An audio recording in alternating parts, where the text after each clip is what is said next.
End gold buyers, మీ కష్టాల్లో నమ్మకమైన మీ ఆత్మీయ నేస్తం.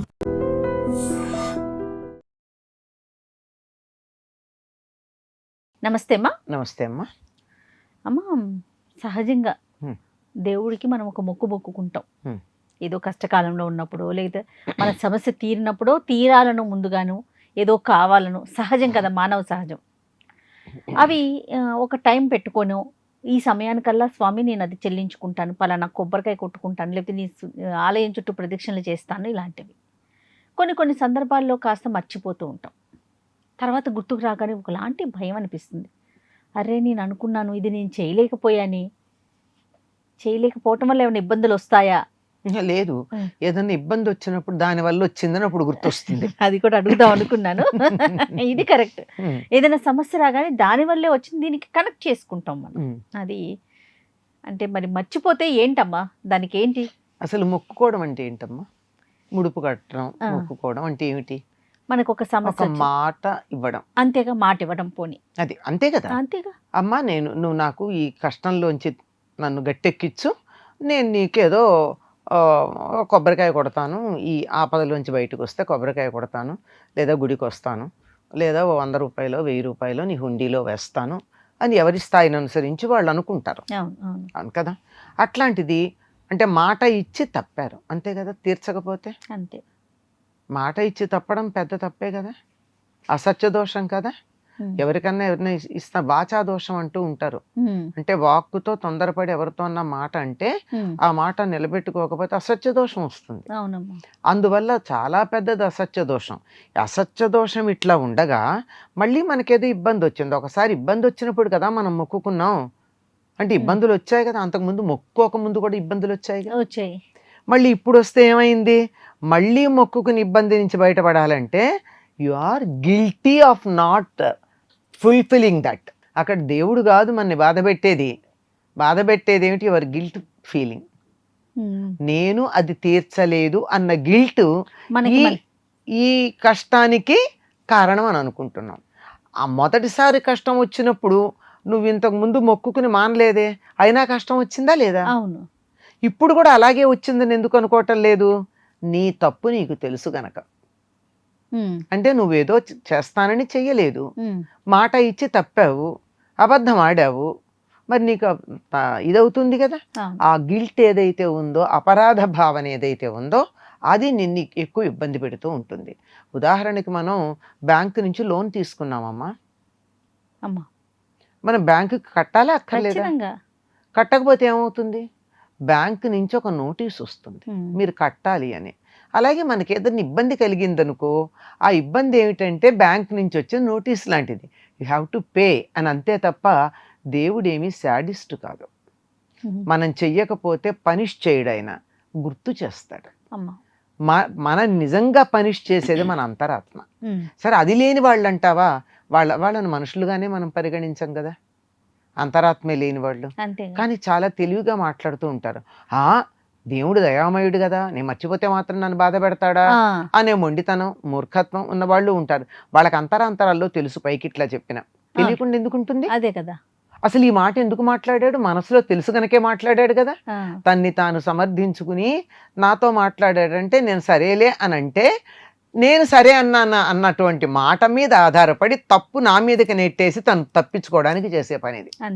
అంతకన్నా మరొకటి కాదు. కనుక మొక్కుకోవడం అన్నది ఆపదలో ఎవరికన్నా అనిపిస్తుంది, ఈ కష్టం తీరిస్తే నేనేదో ఒకటి చేస్తాను అని, నాకు ఇది ఇస్తే ఏదో ఇస్తాను అని. ఇప్పుడు నా దగ్గర డబ్బులు ఉన్నాయి, దాహం వేస్తోంది, అక్కడికి వెళ్ళి కూల్ డ్రింక్ షాప్లో మంచినీళ్ళలో కూల్ డ్రింకో తీసుకుంటాను, డబ్బు ఇచ్చి తీసుకుంటాను. ఒకవేళ డబ్బు ఇవ్వలేదు, నా దగ్గర డబ్బు లేదనుకో, తెలిసిన వాళ్ళైతే అమ్మ ఇంటికి వెళ్ళి నీకు డబ్బు ఇస్తాను, నాకు కూల్ డ్రింక్ ఇయ్యని తీసుకున్నా. నాకు అప్పటికి ఆపదలోంచి బయటపడ్డా, దాహంలో నుంచి. నేను తీర్చకపోతే ఏమైంది? నేను వాళ్ళకి ఇవ్వాల్సిన 10, 20 ఇవ్వలేదనుకో, మాట తప్పడం కాదు, రేపు పొద్దున ఇవ్వరు. ఒక రకమైన దొంగతనమే అది. అబద్ధమైంది, దొంగతనమైంది.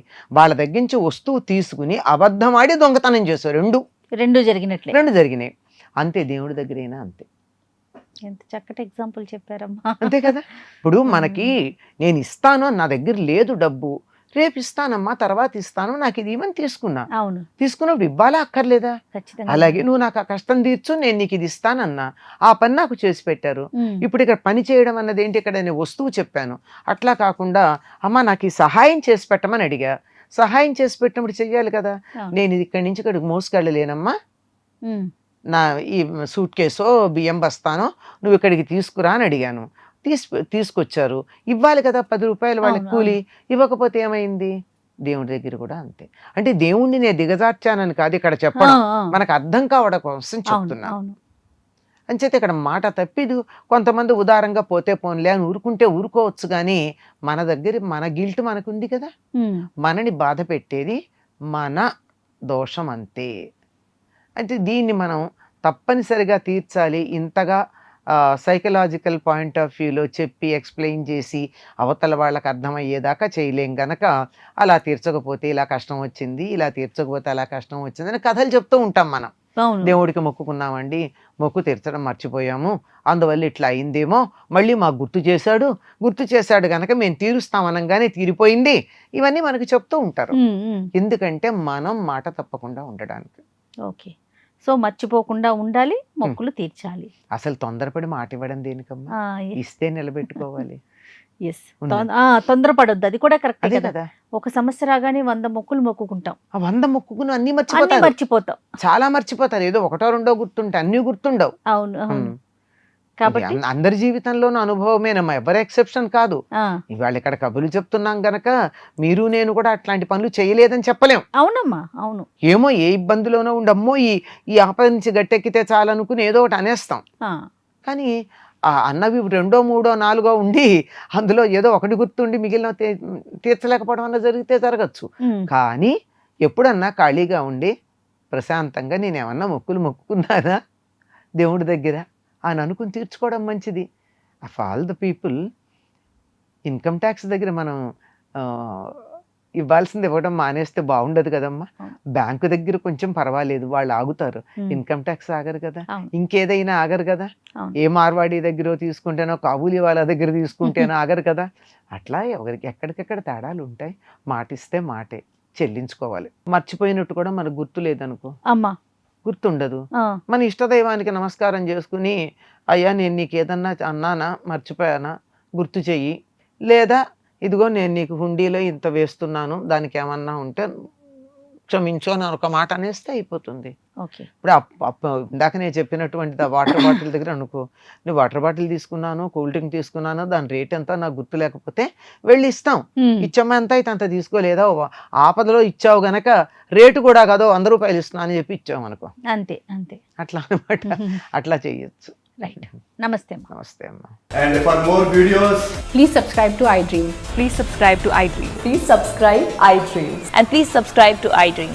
For more videos, subscribe to iDream. please like, share and subscribe to the channel. Congratulations, iDream. Subscribe to iDream. Subscribe to iDream. So subscribe to iDream Media. iDream ki iDream team andarki huge congratulations. Please subscribe iDream Media. Please subscribe to iDream. Subscribe iDream. Please subscribe to iDream. iDream అంటే నా కళల ఛానల్ను subscribe చేసుకున్న నోరు తిరుగుతలేదు, మీరైతే గంట గుర్తు కొట్టండి. For more such videos, please subscribe to iDream. Subscribe to iDream. Please subscribe to iDream. Please subscribe iDream Media. Please do subscribe to iDream. Please subscribe to iDream Media. For best entertainment and information, please subscribe iDream. And don't forget to subscribe to iDream.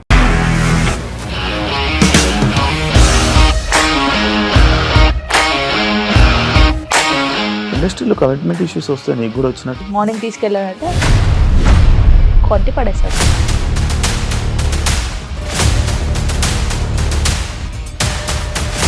ఒక్కళ్ళు కూడా చూడలేదు ఈ cinema అని చెప్పడానికి కూడా చాలా ధైర్యం కావాలి. అది నిజం కదా, దాంట్లో ధైర్యం ఏంటి? ఇది నెక్స్ట్ డే ప్లేట్ మార్చేస్తే తప్పు కదా. As of now we are comfortable this అని నేను అనుకుంటున్నాను. రష్మిక గారిది మీది ఒకే ఊరు అంట కదా. నీకు కోపం వచ్చిందంటే బాగా తిట్టేత్తరా? తిట్టేద్దామండి. నిజంగా గేమ్ ని ఎలా చేంజ్ చేయగలిగారు? ఏపీఎస్ఎఫ్సి వాళ్ళకి 6 నెలల్లో నేను 6 లక్షలు కట్టా. బిజినెస్ చేయాలనుకుంటే it is as difficult as riding a tiger.